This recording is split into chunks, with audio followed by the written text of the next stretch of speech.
Hi dear friends and subscribers, welcome to the Cricket Happening Show today with your host Ram.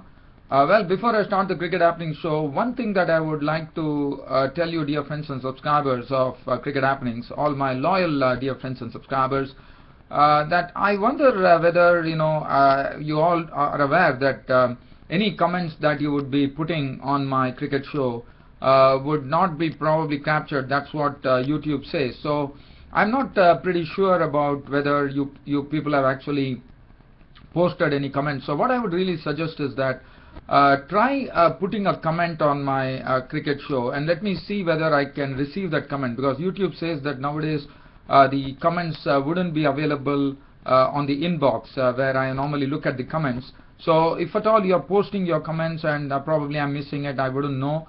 So what you could do is you could actually send me a direct email. I mean, you can post it on YouTube and see whether it appears on YouTube. Well, if it appears on YouTube, that would be great. We can continue the conversation. But well, if it doesn't appear, so I would request any of my dear friends and subscribers who is actually watching this show today to go ahead and just put a comment on my cricket show, on this particular show, so that I come to know whether the comments are captured on YouTube.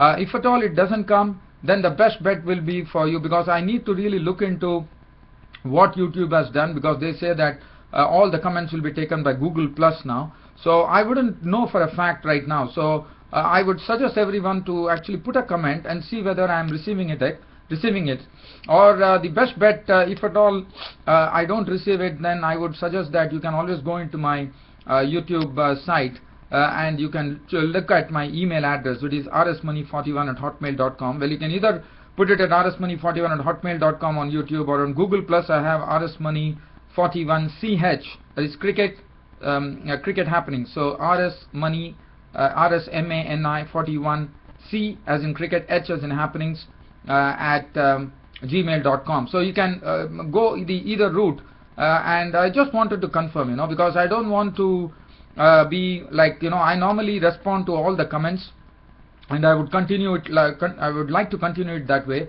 But just because YouTube is making some changes, I just want to ensure that whatever comments you dear friends and subscribers are posting on my show is actually reaching me and I'm able to actually respond to it. I hope you all understand, dear friends and subscribers. So from here, now we will talk about the match. Well, what a day. I mean, this is something that India would have never thought of, especially considering that India were 83 for 5 at one stage, and then the rear guard effort from Ravichandran Ashwin, who registered his second consecutive century against West Indies. In fact, he has only 2 centuries in his test career. Not only that, Rohit Sharma on his debut, going on to make 177 runs with 23 fours and 1 6. And also, not only that, and India also amassed the highest 7th wicket partnership ever against any teams, as they amassed 280 runs for the 7th wicket. And after that, West Indies once again were, in fact, so India were 219 runs ahead, and the match actually finished with 2 days to spare. So that's some splendid work from the Indians, and especially Mohammed Shamis on his debut. What a colorful debut he had, and I mean, he truly deserved it with his wonderful bowling. As I said, his seam up is absolutely straight. I have seen Sreesanth bowl in that manner. He keeps the seam absolutely straight. There's no scramble seam movement. He gets reverse swing, gets the ball to bounce, he booms the ball both ways, and that's what precisely the day I saw him against Australia getting wickets. That was the day I was watching the match, and I said that this guy should be in the Indian cricket team even for the test matches, and he has almost proved me right. And Mahendra Singh Dhoni has already confirmed it, saying that this person, when conditions are conducive, on such a pitch, I mean, he is able to extract so much of swing and movement, and also getting reverse swing. So he's a very, very dangerous bowler now, because he's good with the new ball, he's good with the old ball, he has all the variations. The only thing that I think right now which is missing, and I'm sure he's going to really hone up on that skill, and that would be the slower delivery, because one did not see a well disguised slower delivery from Mohammed Shamis. Now I think the slower delivery is something that he really has to work on, and once he gets that, I think he would be a complete bowler. Well, what a debut for Mohammed Shamis. In fact, I was a bit surprised that the man of the match actually went to Rohit Sharma. I thought it should have been jointly shared by Rohit Sharma, both the debutants actually, Rohit Sharma and wonderful debut, and Mohammed Shamis returning figures, which is the best as far as an test debutant for India is concerned, by first taking 4 wickets and then taking 5 wickets. So he had a 9-wicket bag, and not only that, so that was what enabled West Indies to be bowled out for 168 in their second leg. And as I said, India winning the match with two days to spare, so it's going to be some welcome rest for them, and India winning by an innings and 51 runs. So and what a start for the Sachin Tendulkar series for India. And Sachin Tendulkar couldn't be more happy than that. Just before he is going, he has got a real real reward here in front of the Eden Gardens in Kolkata, where India won the match, and everybody, I'm sure, would have actually dedicated this particular match to Sachin Tendulkar. And not only that, the next match which is coming up, the Mumbai crowd and all the Sachin Tendulkar fans would be hoping that Sachin Tendulkar goes in glory, whereby he not only scores a century for himself and his team, but also India do the repeat, in the sense India put their best foot forward to see to it that they could give everlasting present to Sachin Tendulkar by winning the second test match at the Wankhede Stadium in Mumbai, where Sachin Tendulkar, the world's most experienced player, would be playing his last ever test match. Well, so I'm just, unfortunately, I just drifted away from here. As I said, I always have mentioned this is a Sachin Tendulkar series. So let's look at the proceedings of yesterday. India, resuming at their overnight score, pushed the score along. They put up the highest ever 280 run partnership, and what was more important was that Ravichandran Ashwin had to get his century, and he got his second test century there, and all those centuries have come against, he has only 2 centuries in his test career, and both the centuries have come against West Indies. So Ravichandran Ashwin's contribution was 124 with 11 fours, Rohit Sharma contributing 177 with 23 fours and 1 6, in fact, so India, after that, the tail couldn't really wag, and Shane Shillingford once again came in and picked up two more wickets to have splendid bowling figures. He toiled hard, 55 overs, 9 maidens, 167 runs, and 6 wickets to his name. And Veerasamy Parmal actually bowled well yesterday. He got 2 for 67 and 1 wicket apiece to Tino Best and Sheldon Cottrell. But as I said, Rohit Sharma becoming the debutant after Shikhar Dhawan, who scored 187 on his test debut. Now Rohit Sharma is the second highest as far as test debut innings is concerned for India.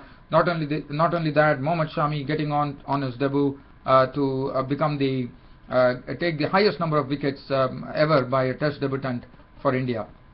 And what a proud feeling. So India, once they got the wicket, in fact, once the 280 run partnership was broken, it was pretty quick work by the West Indian bowlers, as India were all out for 453, thus conceding a lead of 219 runs. And so the equation was 220 for West Indies to actually get into the lead. It all started, they started off in right earnest. In fact, Gale and Powell were really watchful against Bhuvneshwar Kumar and Mohammed Shamis. And then after that, Gale also played some very good strokes. He played some very good punching strokes, as he normally does. And Kieron Powell is also looking good. And the partnership was slowly, it was, if you look at it, in fact, the first wicket to go was Chris Gale, and the score was 33. So you could imagine what Gale had done. Gale had played some very good strokes. In fact, the whole score, when the wicket fell at 33, Kieron Powell was yet to score, and Chris Gale's contribution was 33 runs. In fact, Chris Gale was the first wicket to go as Bhuvneshwar Kumar took his wicket, as Chris Gale tried to actually pull a bouncer from Bhuvneshwar Kumar, but got the top edge, and Virat Kohli took a real sitter there, and Gale was gone for 33 with 7 boundaries. Now the first wicket to go. After that, Kieron Powell was joined in by Darren Bravo, and then there was a neat little partnership with Kieron Powell slowly, till such time Gale was there. In fact, Kieron Powell was really struggling. Darren Bravo came in, and both of them really understood the situation, and they were absolutely playing out time at that particular stage. Things were going up, I said, in a decent fashion for West Indies. and this pair had actually put 68 runs for the second wicket, which was something which was very good.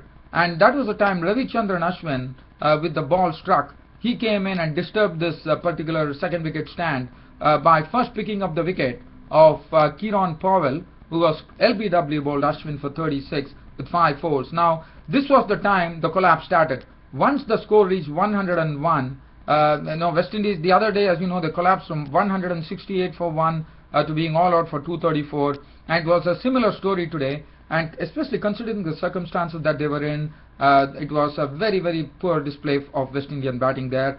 As once Quinton Powell was gone, and the score became 101 for 2. After that, the West Indies 8 other wickets fell for an addition of just 67 runs.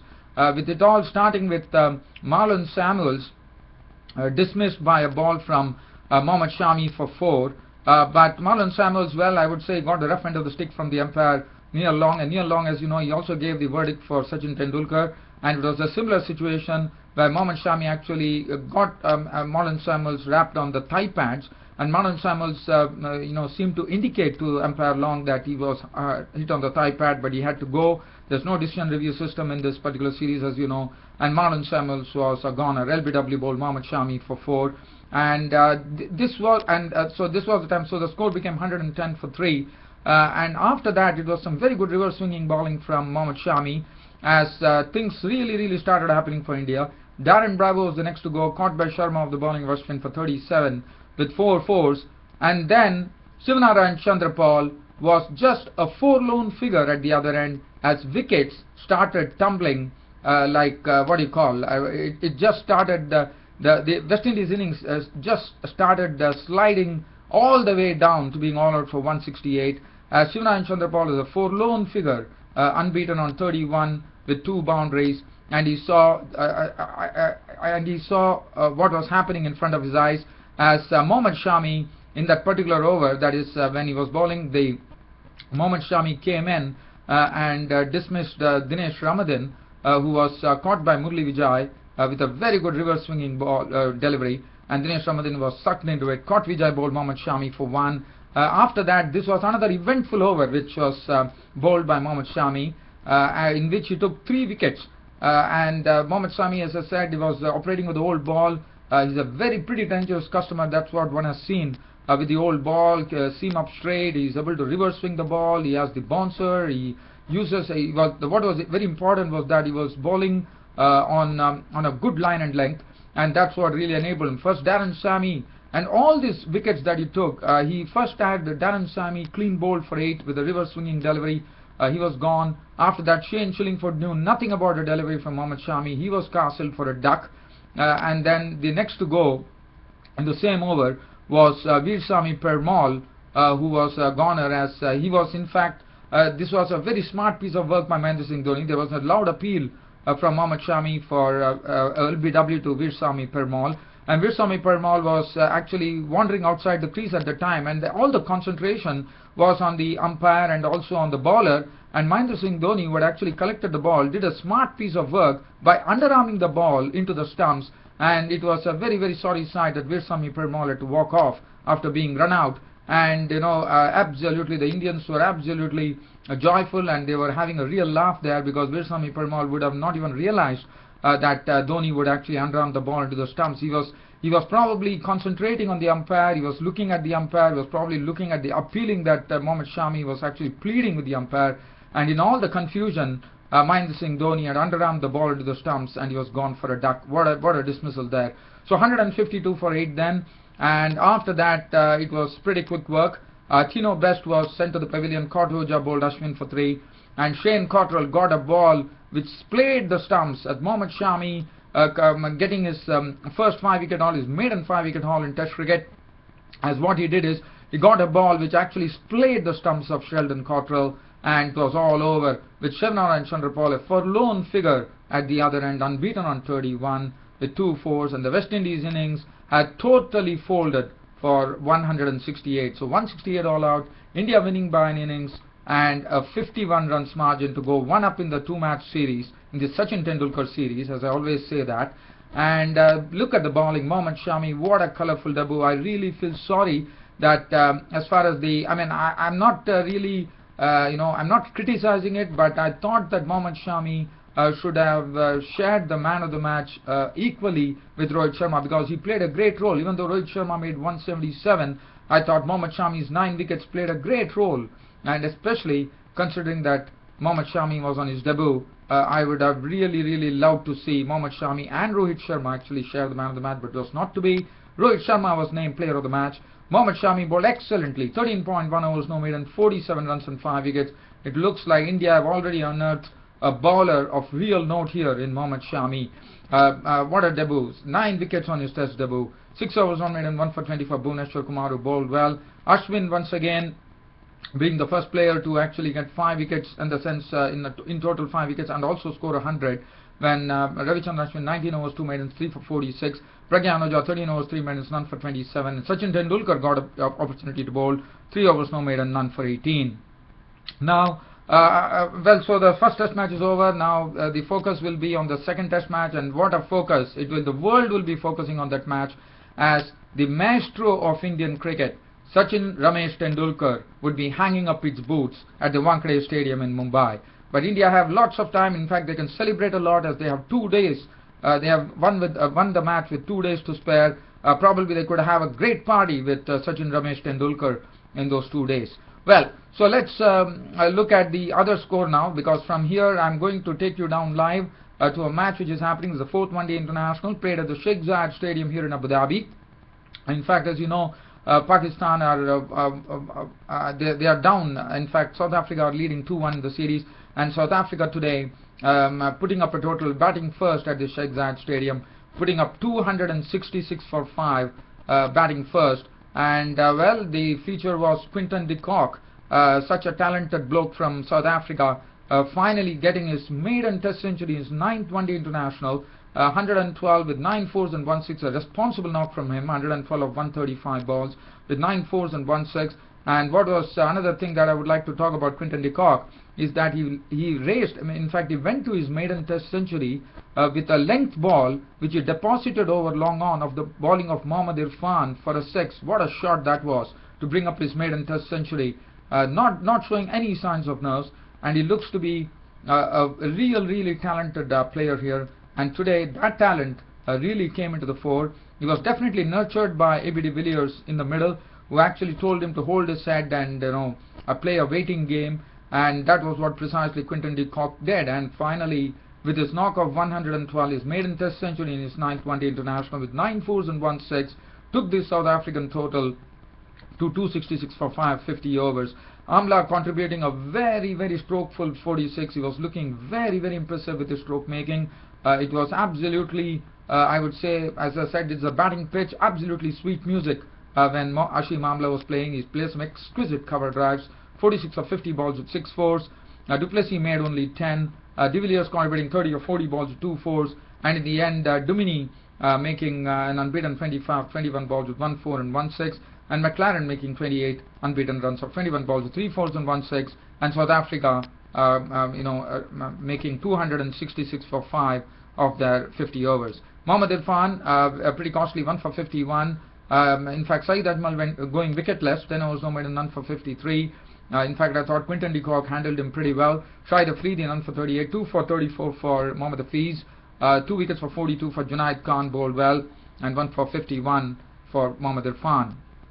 As far as Pakistan are concerned, currently they might have probably learned their lessons well here. What they are doing is they are absolutely doing a fine job. In fact, the openers have already put on 71 for the first wicket. Ahmed Shahzad, who has been always impressive on this tour of United Arab Emirates, playing against South Africa, is doing a wonderful job. He has played some very good strokes, and he is currently unbeaten on 42 of 57 balls with 5 fours and 1 6.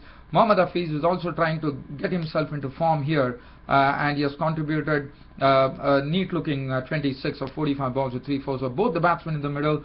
And looking at the, they know for a fact now that this is a batting pitch, and last time they missed upon an opportunity. So this is an opportunity for Pakistan to actually level the series, because it's a 5-match One Day International series, and so very essential for Pakistan to actually level the series today. If they don't do it, then South Africa will run away with the series.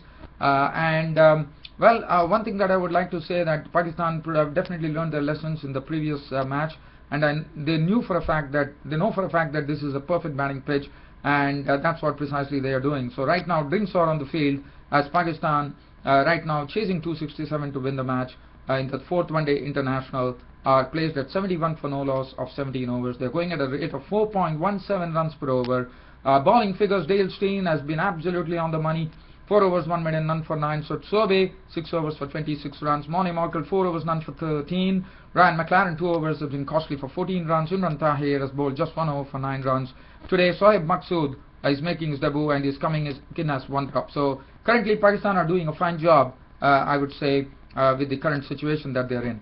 Well, dear fans and subscribers, on this very note, your host Ram is ending the cricket show for today. But there is more to come tomorrow on my Cricket Happening show. And keep an eye on Cricket Happenings. This is your host Ram signing off for the day. Thank you.